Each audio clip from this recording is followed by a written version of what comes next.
बिस्मिल्लाहिर्रहमानिर्रहीम अस्सलामुअलैकुम वरहमतुल्लाहि वबरकातुहू। उम्मीद है आप तमाम स्टूडेंट खैरियत से होंगे। आज हम चैप्टर नंबर 2 केमिकल कॉम्बिनेशन के पार्ट 3 के साथ पेश खिदमत हैं। आज की इस वीडियो में हम इंशाअल्लाह इस चैप्टर को मुकम्मल करेंगे। आपके इल्म में होगा कि आज की इस वीडियो का टारगेट केमिकल इक्वेशन और केमिकल रिएक्शन है। तो आइए अपने सिलसिले का आगाज़ करते हैं। सबसे पहले ये समझ लेते हैं कि केमिकल इक्वेशन क्या है। केमिकल इक्वेशन किसी भी केमिकल रिएक्शन को सिंबल्स में बयान करने का नाम है कि जिसमें रिएक्टेंट को लेफ़्ट हैंड साइड में जबकि प्रोडक्ट को राइट हैंड साइड में तरतीब दिया जाता है। साथ ही सिंबल्स या फॉर्मूले के साथ नंबर लिखा हुआ होता है। ये नंबर स्टोइचोमेट्रिक रिलेशन या नंबर ऑफ मोल्स को ज़ाहिर करता है। सबसे पहली केमिकल इक्वेशन 1615 में जीन बैगविन ने तरतीब दी। इस डेफिनेशन के तहत 4 पॉइंट्स तफसील तलब हैं। आइए इन चारों पॉइंट्स को मरहलावार समझने की कोशिश करते हैं। सबसे पहली बात हमने ये समझी कि केमिकल इक्वेशन में सिंबलिक रिप्रेजेंटेशन दी जाती है। तो हमारे सामने केमिकल इक्वेशन मौजूद हैं। तो किस चीज़ की सिंबलिक रिप्रेजेंटेशन दी जाती है? वो सिंबलिक रिप्रेजेंटेशन एलिमेंट्स की होती है। मिसाल के तौर पे कार्बन, हाइड्रोजन और ऑक्सीजन है। इनके या किसी भी एलिमेंट्स के सिंबल का इस्तेमाल करते हुए हम केमिकल इक्वेशन को तरतीब देते हैं। साथ में हमें ये भी मालूम है कि जब दो एलिमेंट्स आपस में मिलते हैं और वो एलिमेंट डिफरेंट एटम्स के हों तो मॉलिक्यूल या कंपाउंड फॉर्म होता है जिसका कोई ना कोई नाम होता है जिसको हम केमिकल फार्मूला कहते हैं। यानी केमिकल इक्वेशन में हम फार्मूले का भी इस्तेमाल करते हैं और फार्मूले को इस्तेमाल करते हुए हम केमिकल इक्वेशन बनाते हैं। यहाँ पे फार्मूले कौन कौन से मौजूद हैं? Methane gas, oxygen gas, carbon dioxide gas और हाइड्रोजन ऑक्साइड जो कि वाटर का केमिकल नेम है। इन तमाम के फार्मूलाज का इस्तेमाल करते हुए आप देख सकते हैं कि केमिकल इक्वेशन फॉर्म हुई। तीसरी बात ये कि केमिकल इक्वेशन में किसी भी सिंबल के साथ लिखा जाने वाला नंबर स्टोइचोमेट्रिक रिलेशन को जाहिर करता है। स्टोइचोमेट्रिक रिलेशन किसी भी रिएक्टेंट की रिएक्टेंट के साथ या रिएक्टेंट की प्रोडक्ट के साथ एक रिलेशन है। यानी ये इस बात को जाहिर करता है कि एक रिएक्टेंट दूसरे रिएक्टेंट के कितने मोल्स को कंज्यूम करके प्रोडक्ट को फॉर्म करेगा। ये एक रिएक्टेंट के कितने मोल्स प्रोडक्ट के कितने मोल्स को फॉर्म कर सकता है। ये लिखा जाने वाला नंबर दरअसल नंबर ऑफ मोल्स होते हैं। जैसा कि इस इक्वेशन में आप देख सकते हैं कि ये नंबर ऑफ मोल्स कहाँ कहाँ लिखे गए हैं। इसको ग्रीन कलर से हाईलाइट करके आपको समझाने की कोशिश की गई है। यहाँ पे एक और बात तवज्जो तलब है कि उस नंबर के बारे में क्या राय है जो कि एलिमेंट के सब्सक्राइब में लिखा गया है। तो वो नंबर जो कि एलिमेंट्स के सब्सक्राइब में लिखा जाता है ये उस एलिमेंट के एटम्स की तादाद को ज़ाहिर करता है। जैसे इस इक्वेशन में आप देख सकते हैं कि सब्सक्राइब में लिखा जाने वाला नंबर उस एलिमेंट्स के एटम्स की तादाद को वाज़ेह कर रहा है। खुलासा कलाम ये निकला कि साथ में लिखा जाने वाला नंबर नंबर ऑफ मोल्स होता है जबकि सब्सक्राइब में लिखा जाने वाला नंबर नंबर ऑफ एटम्स की अलामत है। अब हम अगली बात समझते हैं जो कि रिएक्टेंट और प्रोडक्ट के हवाले से है। तो रिएक्टेंट केमिकल इक्वेशन के लेफ्ट हैंड साइड पे लिखा जाता है जबकि प्रोडक्ट केमिकल इक्वेशन के राइट हैंड साइड पे लिखा जाता है। रिएक्टेंट और प्रोडक्ट को एक एरो से सेपरेट किया जाता है।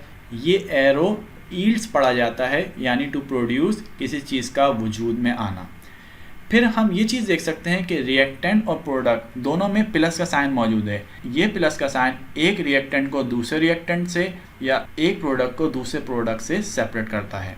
अब इतनी बात समझ लेने के बाद हम रिएक्टेंट और प्रोडक्ट को बयान कर सकते हैं कि रिएक्टेंट किसी भी केमिकल रिएक्शन का स्टार्टिंग मटेरियल या स्टार्टिंग सब्सटेंस होता है। इसको केमिकल इक्वेशन के लेफ्ट हैंड साइड पर तरतीब दिया जाता है। जबकि केमिकल रिएक्शन के हो जाने के बाद जो चीज़ हमारे सामने आती है उस फाइनल सब्सटेंस का नाम प्रोडक्ट होता है और प्रोडक्ट केमिकल रिएक्शन के राइट हैंड साइड पे लिखा जाता है। साथ ही केमिकल रिएक्शन के कुछ फिज़िकल स्टेट्स बयान की जाती हैं। वो फिज़िकल स्टेट्स के क्या सिंबल्स हैं और उनका मतलब क्या है, आइए उसे भी समझ लेते हैं। तो जब एच लिखा हुआ देखें हम ब्रैकेट में तो इसका मतलब ये केमिकल स्पीशी सॉलिड स्टेट में या सॉलिड हालत में है। एल का मतलब लिक्विड स्टेट, जी का मतलब गैसेस स्टेट, जबकि ए क्यू का मतलब एक्वस सॉल्यूशन यानी कि वो केमिकल स्पीशी वाटर में डिसॉल्व है। यहाँ पर यह बात भी समझ लेना ज़रूरी है कि केमिकल इक्वेशन को क्यों बैलेंस किया जाता है। तो ये चीज़ हम पार्ट 2 में समझ कर आए हैं कि law of conservation of mass, ये लॉ हमें ये बात बताता है कि किसी भी केमिकल रिएक्शन में आप रिएक्टेंट के जितने भी एटम्स लेंगे तो रिएक्शन हो जाने के बाद यानी जब प्रोडक्ट फॉर्म हो जाएंगे तो उतने ही एटम्स बरकरार रहेंगे, यानी ना कोई नया एटम वजूद में आएगा और ना ही कोई लिया जाने वाला एटम डिस्ट्रॉय होगा, बल्कि एटम्स आपस में रीअरेंज होंगे कि जिसके नतीजे में एक नई चीज़ हमारे सामने बनकर आती है। तो इसलिए ज़रूरी हुआ कि रिएक्टेंट और प्रोडक्ट दोनों अतराफ़ में किसी भी एलिमेंट्स के एटम की तादाद बराबर हो। अगर बराबर है तो ठीक है, अगर ऐसा नहीं है तो फिर हम उस इक्वेशन को बैलेंस करने की तरफ जाएंगे। जैसे हमारे सामने ये केमिकल रिएक्शन मौजूद है और ये एक बैलेंस केमिकल इक्वेशन है। इस बैलेंस केमिकल इक्वेशन में हम देख सकते हैं कि मीथेन गैस का एक मॉलिक्यूल जिसमें एक कार्बन का एटम हाइड्रोजन के 4 एटम से बॉन्डेड है, जब वो रिएक्शन करता है ऑक्सीजन के 2 मॉलिक्यूल से तो नतीजतन कार्बन डाइऑक्साइड गैस और वाटर के 2 मॉलिक्यूल्स फॉर्म होते हैं। तो यहाँ पर हम ये चीज़ मुलाहिजा कर सकते हैं कि रिएक्टेंट में कार्बन जो कि रेड स्फीयर में मौजूद है एक है, इसी तरीके से प्रोडक्ट में भी ये रेड स्फीयर एक ही तादाद में मौजूद है। अगर हम हाइड्रोजन की तादाद को गिनें तो रिएक्टेंट में वो 4 हैं, जबकि प्रोडक्ट साइड में भी वो कितने हैं, 4 ही हैं। इसी तरीके से ऑक्सीजन के 2 मॉलिक्यूल के तहत ऑक्सीजन के 4 एटम हासिल हुए, वो 4 एटम्स रिएक्टेंट में हैं, तो वही 4 एटम्स को हम प्रोडक्ट में भी देख सकते हैं। तो यहाँ पर केमिकल इक्वेशन का टॉपिक मुकम्मल हुआ। आइए चलते हैं अपने नेक्स्ट टॉपिक की तरफ जो कि है केमिकल रिएक्शन। केमिकल रिएक्शन को समझने से पहले एक पुरानी बात याद दिलाना चाहूँगा। हमने पहली वीडियो में बात समझी थी कि चेंज 2 किस्म का हो सकता है, आइदर वो फिज़िकल चेंज होगा या फिर वो केमिकल चेंज होगा। फ़िज़िकल चेंज के बारे में हमने ये राय कायम की थी कि फ़िज़िकल चेंज एक ऐसा चेंज है जो कि रिवर्सिबल है, यानी आप उसकी हालत तब्दील करने के बाद उसको दोबारा उसकी पिछली हालत में वापस ला सकते हैं। जबकि केमिकल चेंज एक ऐसा चेंज है जो कि इरिवर्सिबल है। वो इरिवर्सिबल क्यों है कि उसमें बॉन्ड ब्रेक हो जाते हैं और बॉन्ड ब्रेक हो जाने के नतीजे में एक नई केमिकल स्पीशी हमारे सामने आती है। इसी केमिकल चेंज को दरअसल हम केमिकल रिएक्शन कहते हैं। तो ये तो थी पुरानी बात, आइए चलते हैं नई बात की तरफ। तो केमिकल रिएक्शन हम कैसे बयान करते हैं? हम कहते हैं कि केमिकल रिएक्शन दरअसल केमिकल चेंज है किसी भी मैटर में कि जिसके नतीजे में एक नया सब्सटेंस या काफ़ी सारे नए सब्सटेंस वजूद में आते हैं। होता क्या है कि इसमें एटम रीअरेंज होते हैं, अपने पार्टनर को एक दूसरे से एक्सचेंज करते हैं कि जिसके नतीजे में ये नया सब्सटेंस या नया मॉलिक्यूल वजूद में आता है। फिर यहाँ पर एक बात मज़ीद तवज्जो के लायक है कि किसी भी केमिकल रिएक्शन में ऐसा हरगिज़ मुमकिन नहीं है कि एक एलिमेंट दूसरे एलिमेंट में बदल जाए, कि आपने लिया था कार्बन का एलिमेंट और रिएक्शन हो जाने के बाद वो कार्बन टूट फूट के नाइट्रोजन में तब्दील हो जाए। कुछ एग्जाम्पल्स देख लेते हैं, वो एग्जाम्पल्स आपके सामने मौजूद हैं। अब यहाँ एक बात तवज्जो के लायक है कि अगर हमने केमिकल चेंज को फ़िज़िकल चेंज से अलहदा किया तो वो क्या बातें थीं कि जिन्होंने हमें मजबूर किया कि हम केमिकल चेंज और फ़िज़िकल चेंज को आपस में एक दूसरे से अलहदा रखें। तो आइए उन फैक्टर्स को देख लेते हैं कि जिसकी बुनियाद पे हमने केमिकल चेंज को फ़िज़िकल चेंज से अलहदा किया। वो फैक्टर्स आपके सामने मौजूद हैं। कलर का चेंज होना, प्रिसिपिटेट्स बनना, बबल्स सामने आना, फ्लेम्स का दिखाई देना, हीट एनर्जी का रिलीज़ होना, रिएक्शन सिस्टम का ठंडा हो जाना, उससे रोशनी का दिखाई देना, उसमें से नई किस्म की कोई स्मेल आना, या फिर उस केमिकल स्पीशी का किसी नई स्टेट में मुस्तकिल चले जाना। ये तमाम तर बातें इस तरफ इशारा करती हैं कि ये वो तब्दीलियां आ गई हैं किसी भी सिस्टम में जो कि अब रिवर्सिबल नहीं रहीं, यानी कि अब हम इसको दोबारा पिछली हालत में नहीं ले जा सकते। और जब हम किसी भी केमिकल स्पीशी को दोबारा उसकी पुरानी हालत में, उसकी पिछली स्टेट में ना ले जा सकें तो हम कहते हैं कि इस केमिकल स्पीशी में जो चेंज आया है वो केमिकल चेंज है। आइए इन तमाम तर फैक्टर को हम प्रैक्टिकली भी समझ लेते हैं। प्रिसिपिटेट फॉर्म होना, मिसाल के तौर पे अगर हम पानी में नमक को डिज़ोल्व करें तो हमारे सामने क्लियर सोल्यूशन आता है। अगर उस सोल्यूशन को हम बॉयल ऑफ कर दें तो नतीजतन क्या होता है, हमें नमक दोबारा मिल जाता है। इसका मतलब ये रिवर्सिबल हुआ। लेकिन अगर हम सिल्वर नाइट्रेट के सोल्यूशन में सॉल्ट के सोल्यूशन को डालें तो नतीजतन अब क्लियर सोल्यूशन नहीं मिलता बल्कि प्रिसिपिटेट्स फॉर्म हो जाते हैं। और प्रिसिपिटेट्स फॉर्म होना इस बात की निशानदेही कर रहा है कि यकीनन ये कोई रिवर्सिबल प्रोसेस नहीं है, बल्कि ये एक ऐसा चेंज आ चुका है कि जिसको दोबारा हम रिवर्स नहीं कर सकते। इसी तरीके से फ्लेम्स का दिखाई देना, हीट एनर्जी रिलीज़ होना या रिएक्शन में से रोशनी का दिखाई देना, ये भी इस बात की अलामत है कि ये जो भी चेंज आया है ये चेंज परमानेंट लेवल का है, इसको भी हम रिवर्स नहीं कर सकते। मिसाल के तौर पे सोडियम में अगर हम वाटर डाल दें तो देखिए क्या होता है। ये देखिए किस तरीके से फ्लेम्स दिखाई दे रहे हैं, कॉनिकल फ्लास्क किस तरीके से रोशन हुआ, और नतीजतन फ्लेम्स दिखाई देना इस बात की निशानदेही करता है कि इसमें से हीट एनर्जी भी रिलीज़ हुई होगी। फिर कलर चेंज होना भी इस बात को जाहिर करता है कि ये जो भी चेंज है वो चेंज परमानेंट लेवल का है और इसको हम रिवर्स नहीं कर सकते। इसी तरीके से बबल्स का दिखाई देना किसी भी केमिकल स्पीशी की एक नई हालत में मुंतकिल होने की निशानदेही करता है, यानी वो चीज़ सॉलिड या लिक्विड में थी तो अब किस हालत में चली गई है, गैसेस स्टेट में। अब गैसेस से उसको दोबारा हम ला सकें उस लिक्विड स्टेट में, उसी केमिकल फॉर्म में, तो ये मुमकिन नहीं है। मिसाल के तौर पे यहाँ पहले कॉनिकल फ्लास्क में एक केमिकल सब्सटेंस डाला जा रहा है, जिसके नतीजे में हम ये देखेंगे कि तीसरे वाले कॉनिकल फ्लास्क का जो सोल्यूशन है वो अपना कलर चेंज करेगा। वो आपके सामने मौजूद है कि किस तरीके से तीसरे कॉनिकल फ्लास्क का कलर चेंज हुआ। अब ये रिएक्शन मिक्सचर दोबारा ट्रांसफ़र होके पहले कॉनिकल फ्लास्क की तरफ जाएगा, जिसके नतीजे में हम ये देखेंगे कि पहले कॉनिकल फ्लास्क का कलर भी दोबारा तब्दील होगा। थोड़ा सा वेट, उसके बाद देखिए ऊपर से देखिए पाइप से सोल्यूशन जाना शुरू हुआ और उसके नतीजे में इसमें मज़ीद एक केमिकल चेंज आना शुरू हुआ, और देखिए किस तरीके से पहले कॉनिकल फ्लास्क का कलर भी चेंज हो गया। यहाँ तवज्जो के लायक बात यह है कि तीसरे कॉनिकल फ्लास्क का जो भी कलर चेंज हुआ था वो अभी भी उसी हाल में बरकरार है, उसमें कोई तब्दीली वाक़ई नहीं हुई।